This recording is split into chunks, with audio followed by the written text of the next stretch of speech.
Youngest woman he targeted. Fox 40's Allie Wolf has been digging deep into this case for months. She joins us now in studio with the latest from investigators and what his youngest victim has to say to the East Area Rapist. Allie.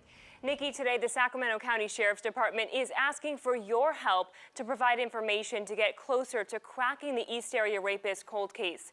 Two leads stem from a suspicious hospital visit and also a burglary in the 1970s. And investigators are chasing these new leads to provide answers to victims like Margaret Wardlow. Today she shared her story with us, and we want to warn you, parts of her story are disturbing. In the late 1970s, one man terrorized Sacramento, preying on women and couples in their homes, prowling, raping, torturing, and eventually murdering 12 people across California. I was following the newspaper, the reports just avidly. In 1977, Margaret Wardlow was 13. She followed the news. Incessantly. I would not stop reading the articles. She lived with her mother in this townhome overlooking the American River in Sacramento County. One night, a man broke in. Every time he asked me, do you want me to kill you? Do you want me to kill your mother? I said, I don't care. I was just really defiant. She was defiant, and she was aware the East Area Rapist was in her home. She was his next target. You're going to get raped, and I was a virgin at the time, and I just realized, this is what's going to happen. Prepare yourself. Can't get out of it right now. You're just going to have to live through it, and you're going to have to deal with it as best you can, and this is what's going to happen. We now know this elusive criminal went on to rape close to 50 people. Wardlow was his youngest.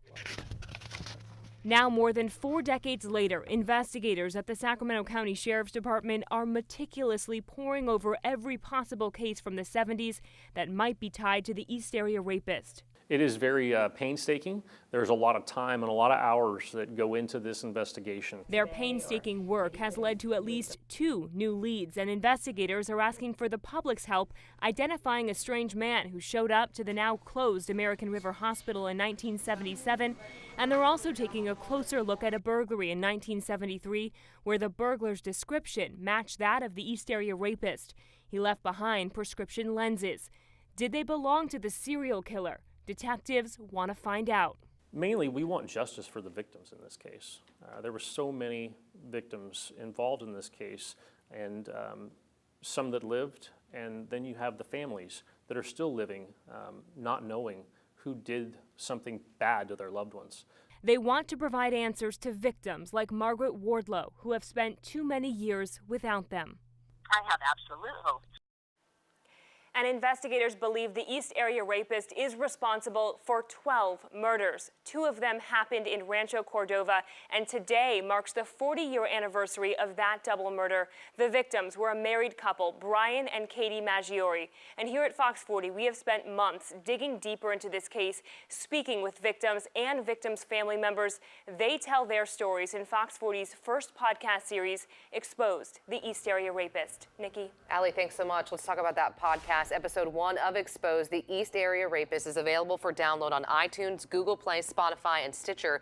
You can also listen to the podcast on fox40.com/exposed. We will be releasing new episodes each Thursday this month, so go and download it right now. Yeah, you don't want to miss it. Well, the man sheriff's deputies say rammed a truck into a gun store in Loomis is now in custody. Aaron Patrick was arrested yesterday in Auburn for the burglary and grand theft auto.